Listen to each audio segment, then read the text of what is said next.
Sahabat semuanya, salam dalam nama Tuhan. Saya berdoa semoga kita semua selalu dalam lindungan Tuhan.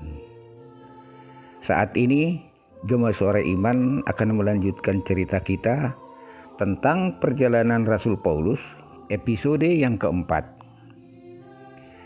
Episode keempat ini merupakan episode terakhir perjalanan Rasul Paulus. Sahabat Suara Iman, dalam episode ketiga kita sudah menceritakan saat Paulus dikirim ke wali negeri di Kaisarea. Setelah Paulus berangkat ke Kaisarea, Claudius, kepala pengawal itu, mengatakan kepada orang-orang Yahudi itu, "Kalau kamu mau mendakwa Paulus, kamu harus mengajukan perkaranya kepada wali negeri Felix di Kaisarea." 5 hari setelah itu, imam besar dan tua-tua dari Yerusalem mendatangi Felix di Kaisarea untuk menyampaikan dakwaan. Mereka menyampaikan dakwaannya di hadapan Felix. Tapi waktu Paulus meminta kepada mereka bukti kesalahan yang dilakukannya, mereka tidak dapat menunjukkannya. Saat Paulus menjelaskan semua yang dilakukannya, mereka juga tidak dapat menunjukkan kesalahan Paulus. Dari penjelasan Paulus, Felix melihat Paulus tidak melakukan perbuatan yang pantas dihukum mati. Dia melihat perkara yang terjadi hanya persoalan perbedaan kepercayaan tentang agama di antara sesama orang Yahudi. Selama 2 tahun Paulus di dalam tahanan Felix, orang-orang Yahudi itu tetap tidak dapat membuktikan kesalahan Paulus. Setelah 2 tahun Paulus di dalam tahanan, wali negeri Felix digantikan oleh Porcius Festus sebagai wali negeri, dan Paulus masih tetap ditahan. Beberapa hari menjabat sebagai wali negeri, Festus pergi ke Yerusalem. Di sana dia didatangi imam-imam kepala orang Yahudi.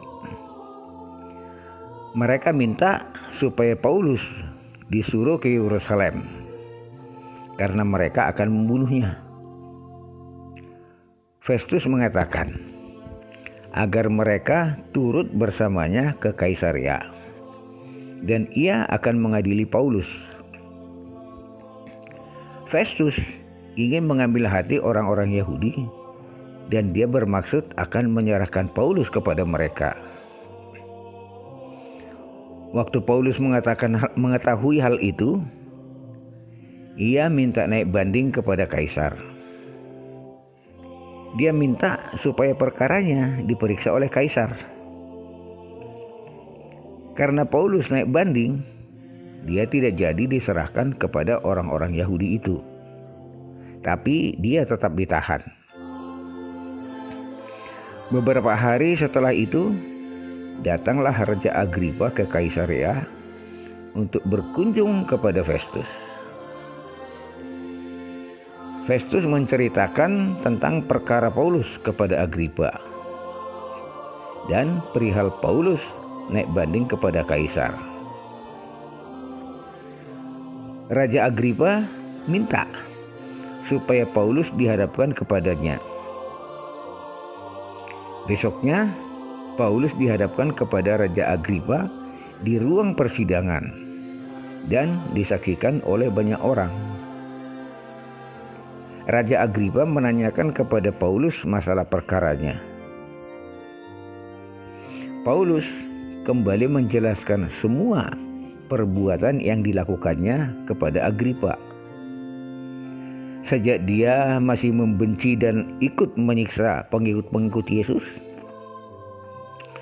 sampai akhirnya Yesus berbicara kepadanya dan dia bertobat dan dia percaya kepada Yesus.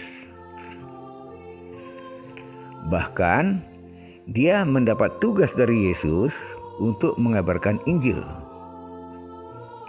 Sampai akhirnya dia ditangkap oleh orang-orang Yahudi. Pada akhir penjelasannya, Paulus bahkan mengajak Raja Agripa supaya percaya kepada Yesus.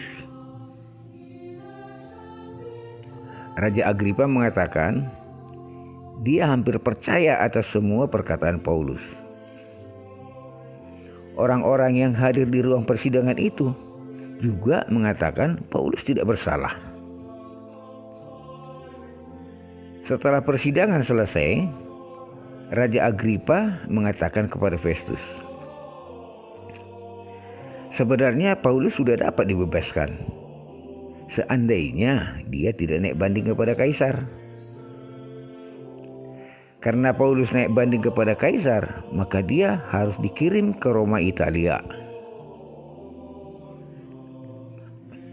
Paulus dan beberapa tahanan lainnya diserahkan kepada seorang perwira Roma bernama Julius. Mereka berlayar dari pelabuhan Adramitium, menyusur pantai, dan besoknya mereka singgah di Sidon. Julius memperbolehkan Paulus mengunjungi sahabat-sahabatnya di Sidon untuk melengkapi keperluannya. Dari Sidon, mereka melintasi Pulau Siprus dan mengarungi lautan sampai ke Mira, daerah Likia. Di Mira, mereka pindah ke kapal yang hendak berlayar ke Italia. Karena angin kencang, kapal berjalan dengan susah payah sampai mendekati Knidus. Dari Knidus, kapal menyusuri pantai di Pulau Kreta, melewati Tanjung Salmore. Setelah beberapa hari berlayar, mereka sampai di pelabuhan bernama Indah, dekat kota Lasea. Pada waktu itu, Paulus memperingatkan supaya jangan melanjutkan pelayaran, karena kalau dilanjutkan akan berbahaya. Tapi perwira itu lebih percaya kepada jurumudi, dan mereka meneruskan pelayaran. Tidak berapa lama setelah itu, turun angin badai, dan kapal hanyut sampai ke sebuah pulau kecil bernama Kauda.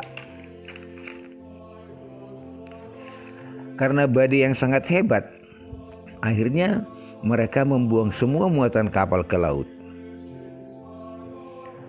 Setelah beberapa hari terombang-ambing oleh badai, putuslah harapan mereka untuk menyelamatkan diri.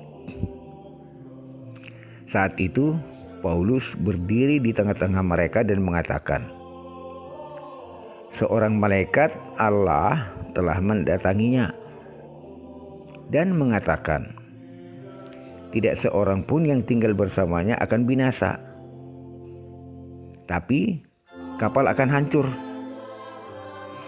Jumlah orang yang ada di kapal pada waktu itu ada 276 orang. Setelah hari mulai terang, mereka terdampar di daratan yang tidak mereka kenal. Kapal terkandas dan beritanya hancur dipukul gelombang. Tapi semua orangnya selamat. Setelah turun ke pantai, baru mereka mengetahui mereka terdampar di Pulau Malta. Di pulau itu, Paulus digigit ular biludak yang sangat berbisa. Penduduk di sana menganggap Paulus akan mati.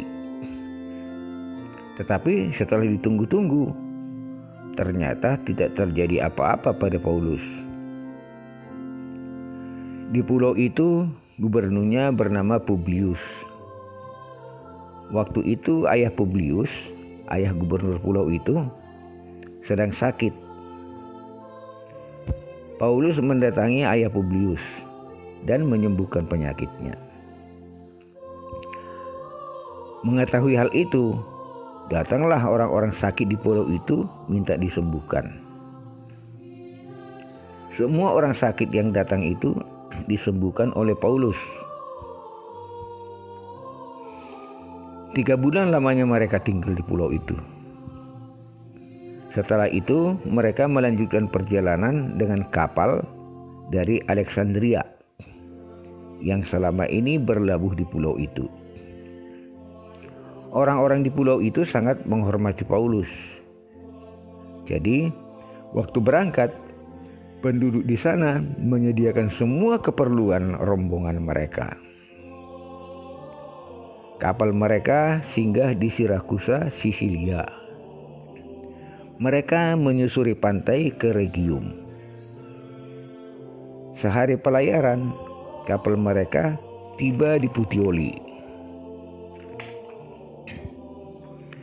Di Puteoli, mereka tinggal selama 7 hari bersama anggota jemaat di sana.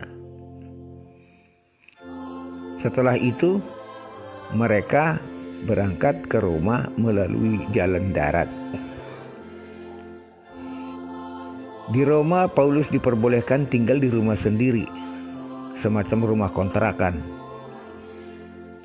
Dan dia dikawal seorang prajurit Romawi. Di tempat itu, Paulus bebas bertemu dengan siapa saja. Suatu hari dia mengadakan pertemuan dengan orang-orang Yahudi yang ada di sana. Dia menceritakan semua masalahnya. Sampai akhirnya dia naik banding kepada Kaisar. Pertemuan itu dimulai pagi hari dan selesai pada sore hari. Saat itu, Paulus memberi kesaksian tentang kerajaan Allah. Dia berusaha meyakinkan mereka tentang Yesus Kristus. Di antara mereka ada yang percaya, tapi ada juga yang tetap tidak percaya. Sampai akhirnya pertemuan bubar. Paulus tinggal di Roma kira-kira 2-3 tahun. Di rumah yang disewanya sendiri. Selama di sana, dia terus memberitakan kerajaan Allah dan Injil Tuhan Yesus. Banyak orang yang percaya ajarannya. Bahkan orang-orang dari istana kekaisaran pun ada yang percaya. Seperti diketahui, akhirnya Kaisar Roma menjadikan agama Kristen sebagai agama resmi di Kekaisaran Roma. Terakhir dikatakan, Paulus meninggal di Roma. Masih status orang tahanan atau orang penjara. Sampai dia mati, perkaranya tidak pernah atau belum pernah disidangkan oleh Kaisar. Sahabat Suara Iman, itulah akhir kisah perjalanan Rasul Paulus dalam mengajarkan Injil Tuhan. Semoga cerita perjalanan Paulus ini bermanfaat untuk menambah keimanan kita semua. Roh Kudus menyertai kita semua.